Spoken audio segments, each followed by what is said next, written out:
Hi viewers, আপনারা সবাই কেমন আছেন? আপনারা সবাইকে আমার নীলপরি বিনোদন থেকে আরও একবার স্বাগতম। তো ভিউয়ার্স, আমি আপনাদেরকে আজকে দেখাবো আমাদের চিত্রনায়িকা পপি ও তার মা বোনের সাথে যে একটা সম্পত্তি নিয়ে একটা গ্যাঞ্জাম চলতেছে।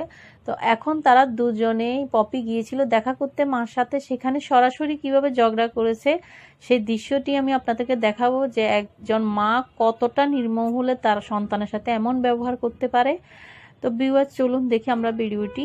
আর এর ফাঁকে আমরা পপির বাড়িটা দেখব, যে বাড়িটা নিয়ে এত গ্যাঞ্জাম, এত ঝামেলা, যেটা পপি নাকি নিজে লিখে নিয়েছে তার নামে, ওই বাড়ির কিছু অংশ, সে বাড়িটা আমরা দেখব। এটা একটা জমিদার বাড়ি। তো চলুন ভিউয়ার্স, এর ফাঁকে ফাঁকে আমরা পপির বোন এবং মায়ের অভিযোগ আর পপির কিছু কথা শুনবো। তো ভিউয়ার্স, এরকম করতেছেন কেন? বাইরে আইছিস কেন? তুই বাইরে আইছিস কি করতেছিস? আমি ওনার অ্যাক্টিভিটি তারা উনি কি করতেছে? তাকে অবৈধ বাচ্চা বলতেছে। তাহলে সে কি টাইপের মহিলা হলে এই ধরনের কথা বলে? আমি কি কোথাও আপনাদের কাছে গিয়ে বলছি যে ভাই আমার স্বামী আর সন্তানের বৈধতা দেন? আমি সার্টিফিকেট চাইছি? আমি কারো কাছে কারো দাঁড়িয়ে গেছি না? তাহলে উনি কেন এই সমস্ত কথা বলছেন? আর উনি আমার এত ওয়েলিশার হলে তাহলে তো 2008-এ আমার যত সব টাকা পয়সা আত্মসাৎ সে করছে, হ্যাঁ, টাকা সরাইছে, আমার অ্যাকাউন্ট থেকে টাকা নিয়ে তার খেয়ালির অ্যাকাউন্টে রাখছে, আমার সয় সম্পত্তি তার ছেলে মেয়েদের নামে রাখছে, আমার নামে তো একটু সুতাও রাখে, তাহলে তো সে আমার জন্য সবকিছু করতো। হ্যাঁ, আমার সমস্ত সম্পত্তি টাকা পয়সা নেওয়ার পরে আমার মা বলতো তুই মরতে পারিস না, হসপিটালে পড়তে পারিস না, 10 তলের মধ্যে লাভ দিতে পারিস না, গলায় দড়ি দিতে পারিস না। তো আমাকে এইভাবে সুইসাইডের জন্য প্রভোগ করতো। হ্যাঁ, তো আল্লাহর অশেষ রহমত আমি মরি নাই, কারণ আমি তো কোনো অন্যায় করি নাই। মন বোঝো না। তুই বাইরে আইছিস এরকম করতেছেন কেন? বাইরে আইছিস কেন? তুই বাইরে আইছিস কি করতেছিস? আমি ওনার অ্যাক্টিভিটি তারা উনি কি করতেছে? যাবো বুঝি যে সেটা কেস এন্ট্রি হয়েছে, আমরা কেস করবো। এখন তুমি বলছো দুটো করতে, তাহলে আমরা দুটো করবো। তোর ঠিক আছে, তুই ওইখানে কথা বললি, বাইরে কথা বললি কেন? বাইরে কথা বললি কেন? ওরা তো বাইরেই নেই। তুই বাইরে আইছিস কেন? তুই বাইরে আইছিস কেন? কি অবস্থা? তুই বাইরে আইছিস কেন? এরকম করতেছেন কেন? বাইরে আইছিস কেন? তুই বাইরে আইছিস কি কেন? করতেছিস? আমি ওনার অ্যাক্টিভিটি তারা উনি কি করতেছে? উনি কি করতেছে দেখেন না? উনি ওটা কি করতেছে? উনি কি করতেছে? উনি ওটা কি করতেছে? তোরা বলছি না সারা পরামর্শ না? আপনি সরল পরামর্শ খেয়ালির সাথে করতেছেন, উনি করবে না? তুমি করতেছো, আমি কি করতে পারবো? অবশ্যই কথা বলছি, খেয়ালির সাথে কথা বলতেছেন না? গড়িছিল যখন তখন মনে ছিল না। তোমাকে একটা কথা বলতে বারণ করছি আমি। কি লাগালি তোরা? কি শুরু করছো? দেখ দেখ, ওই দেখ, ওই দেখ আবার চলে গেছে। যা আপনি চলে গেছে, যা ফয়সাল ভাই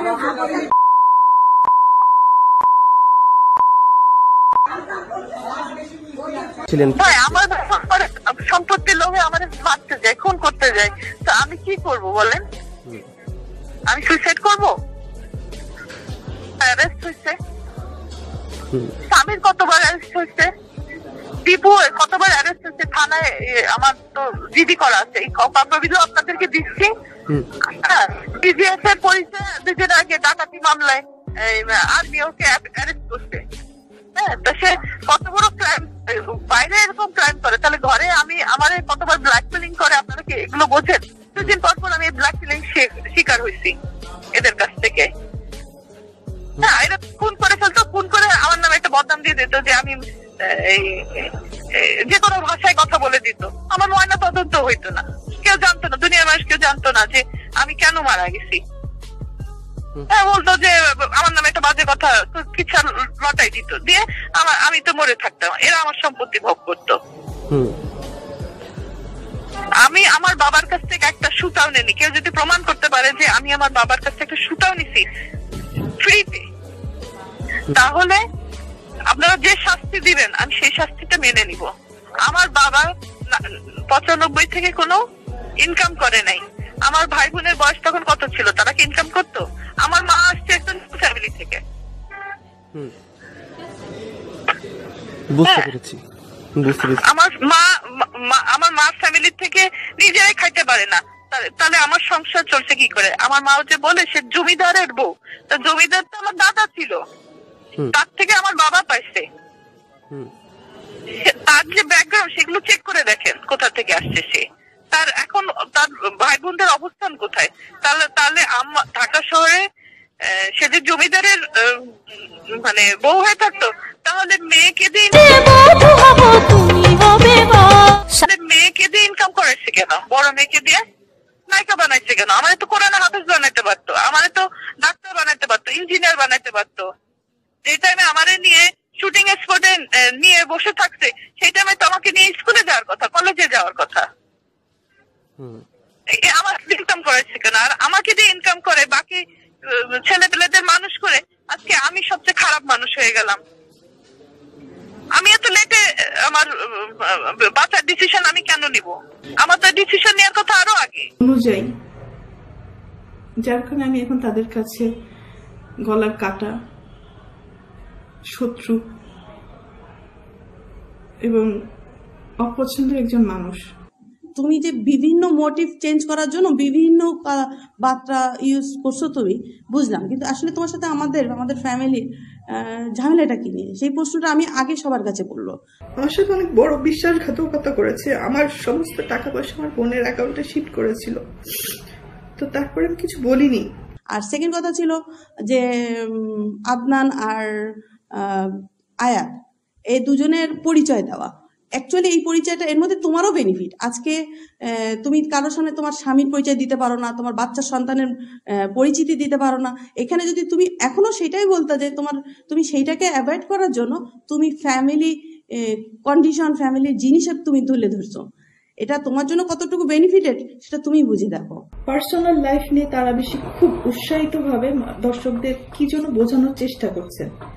তো জমি দখল এক সাবজেক্ট, আমার পরিবার নিয়ে আমাকে নিয়ে নোংরা কথা বলা এটা আরেকটা সাবজেক্ট। মানে ওনারা কি চাচ্ছেন, কি বোঝাতে চাচ্ছেন, এটা আমি হয়তো ক্লিয়ার। আর আমি তোমাকে জানের হুমকি দিছি, এই দিয়ে তুমি যেখানে আমাকে জিডি করে আসছো, যেই টাইমটায় আমি কোথায় ছিলাম সেটা কিন্তু নলেজ করো নাই। হ্যাঁ, সেইখানে আমি কোথায় যাচ্ছি না, এভরিওয়ান সিসি ফুটেজ আমি রাখতেছি।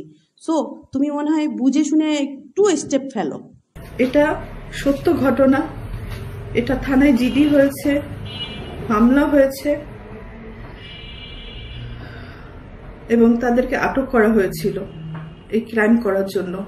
পরবর্তীতে আমি তাদেরকে মাফ করে দিয়েছি, কারণ আমার ভাই বোন তো। খালি মিথ্যা কথা বলে অভিনয় করে কান্না, গ্লিসারিন দিলেই চোখ দিয়ে পানি আসে, এটা আমিও জানি। আমার এই বোনটা একটু বেপথে চলে যাওয়ার কারণে আমার বাবা 2019-এ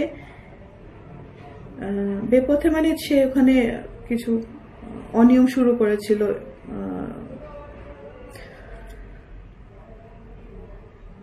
নেশা জাতীয় ব্যবসা শুরু করেছিল, জিনিসের স্মাগলিং শুরু করেছিল, সুদের ব্যবসা শুরু করেছিল। আমার মা তাকে এই সমস্ত অকারেন্সের জন্য তাকে সহযোগিতা করে, সাপোর্ট করে। তো যার কারণে আমার মা এবং বাবার সাথে এগুলো নিয়ে দ্বন্দ্ব বাঁধে এবং দ্বন্দ্বের এক পর্যায়ে যে আমার বাবাকে খেয়ালি মারধর করে এবং রক্তাক্ত করে দেয়। তো বড় সন্তান হিসাবে এটা আমার সামনে হওয়াতে আমি আমার ছোট বোন এটা প্রোটেস্ট করি এবং প্রোটেস্ট করতে যে আমার বাবাকে সেভ করতে যে আমিও সেখানে ইনজিউর হই। তো অভিনয় শুধু তুমি জানো না, পৃথিবীর সবাই জানে। সবাই করতে পারলে করতে পারে, করতে না পারলে সরে যায়। তো আমার বক্তব্য সবার কাছে যে আমি জানের হুমকিতে আছি, আমার ফ্যামিলি জানের হুমকিতে আছে, বিভিন্ন কেস কাছারিতে আমার ছোট 2টা ভাইকে ফাঁসানোর ট্রাই হচ্ছে, সেটা থেকে বিরত থাকো, উপরে আর থুতু মেরো না। আমি নিজে অবাক হই যে আমি কাদের জন্য করেছি, কেন করেছি, এই সমস্ত কোশ্চেন নিজের কাছে নিজে করতে করতে এখন আমি না মানে অনেক হিসাব মিলাতে পারি না।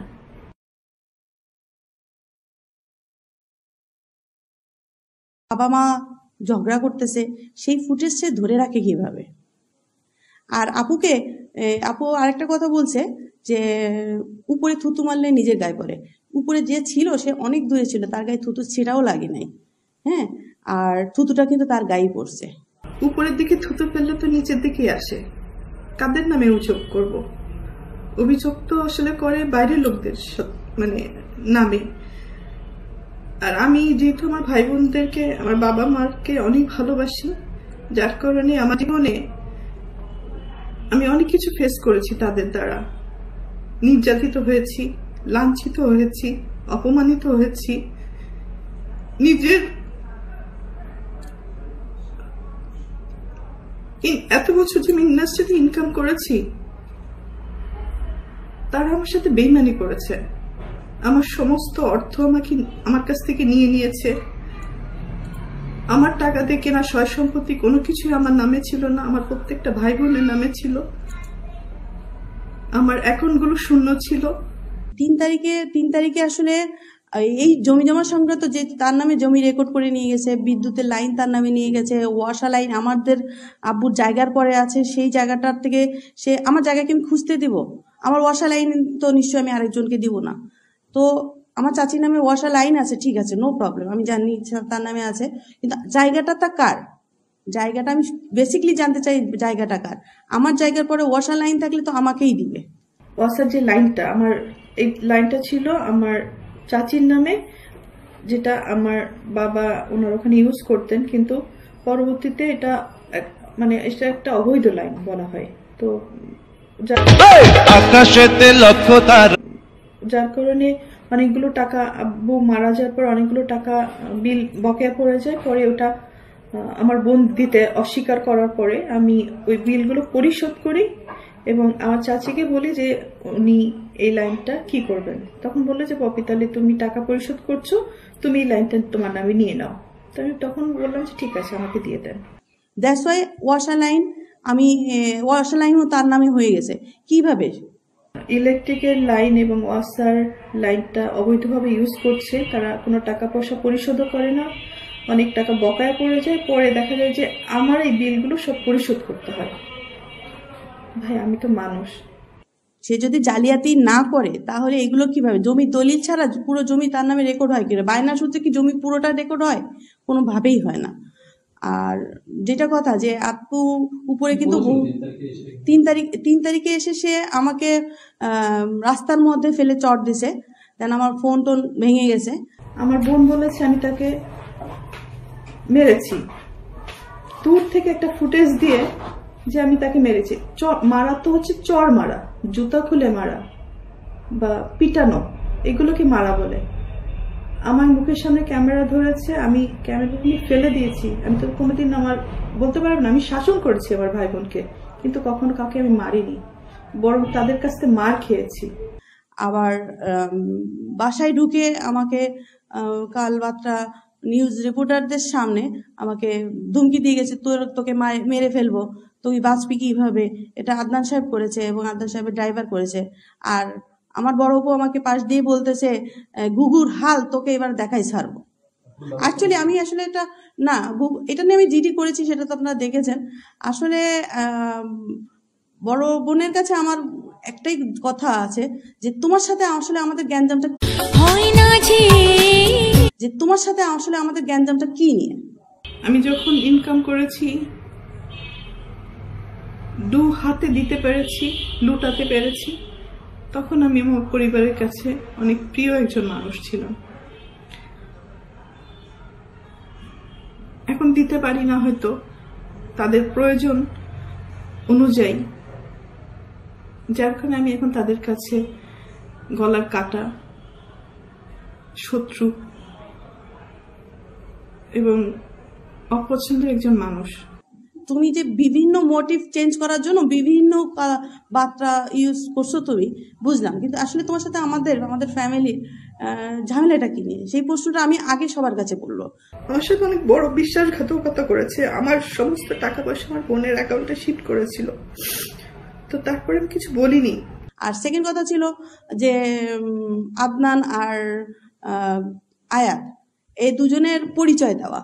অ্যাকচুয়ালি এই পরিচয়টা, এর মধ্যে তোমারও বেনিফিট। আজকে তুমি কারোর সামনে তোমার স্বামীর পরিচয় দিতে পারো না, তোমার বাচ্চার সন্তানের পরিচিতি দিতে পারো না।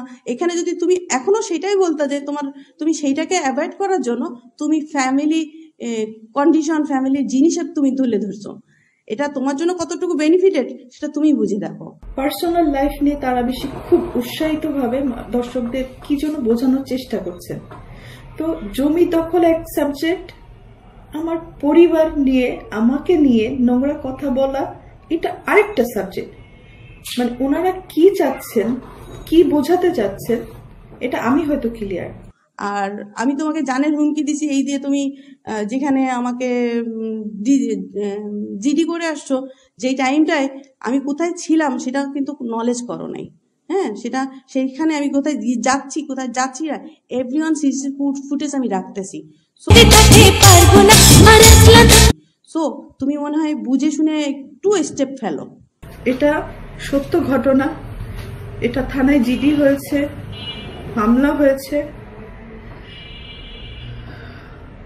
মানে দেখার জন্য জায়গাটা কার, এই জায়গা দেখানোর উদ্দেশ্যে আমরা যখন জায়গা পর্যন্ত যাব তার আগে রাস্তার মধ্যে উনি আমাকে ধাম করে থাপ্পড় মেরে বসছে। তুই কিভাবে বাঁচিস সেটা আমি দেখে নেবো, তোকে আমি দেখে ছাড়বো। সাথে সাথে পাশ থেকে ড্রাইভার ছিল শিপন, ড্রাইভারের মতো মানুষে আমাকে তুই তামারি করে বকাঝকা করে, ও আমাকে দেখে নেবে জিডি করি। এবং যেহেতু আমার এখানে আমার ছোট ভাইকেও কেউ ধমকি দিয়ে গেছে যে তাকে বিভিন্ন কেসে ফাঁসাবে, যেহেতু সে তার বাসায় কিছুদিন ছিল। ভিউয়ার্স, আমার ভিডিওটি আপনাদের কাছে কেমন লাগলো আর পপির মায়ের আচরণ আপনাদের কার কাছে কেমন লেগেছে কমেন্ট করে জানাবেন কিন্তু। আর যারা আমার চ্যানেলে নতুন, আমার চ্যানেলটি এখনো সাবস্ক্রাইব করেন নাই, প্লিজ আমার চ্যানেলটি সাবস্ক্রাইব করে দেবেন, পাশে থাকা ঘন্টা বাজিয়ে দেবেন যেন আমার নতুন ভিডিও দেওয়া মাত্রই আপনারা পেয়ে যান। যারা আমার পুরাতন ভিউয়ার্স অলরেডি আমার চ্যানেলটি সাবস্ক্রাইব করেছেন তাদেরকে অসংখ্য অসংখ্য ধন্যবাদ ভিউয়ার্স। তো আপনাদের মাঝে ফিরে আসবো বিনোদনের সব নিত্য নতুন ভিডিও নিয়ে নীলপরি বিনোদন থেকে। সে পর্যন্ত আপনাদের ভালো থাকা সুস্থ থাকা কামনা করে আজকের মতো এখানেই বিদায় নিলাম। আল্লাহ হাফেজ ভিউয়ার্স। আমাদের ভিডিওটি ভালো লাগলে লাইক কমেন্ট করে আপনার মতামত দিন। সাথে থাকার জন্য সাবস্ক্রাইব করুন এবং বেল বাটনটিতে ক্লিক করুন।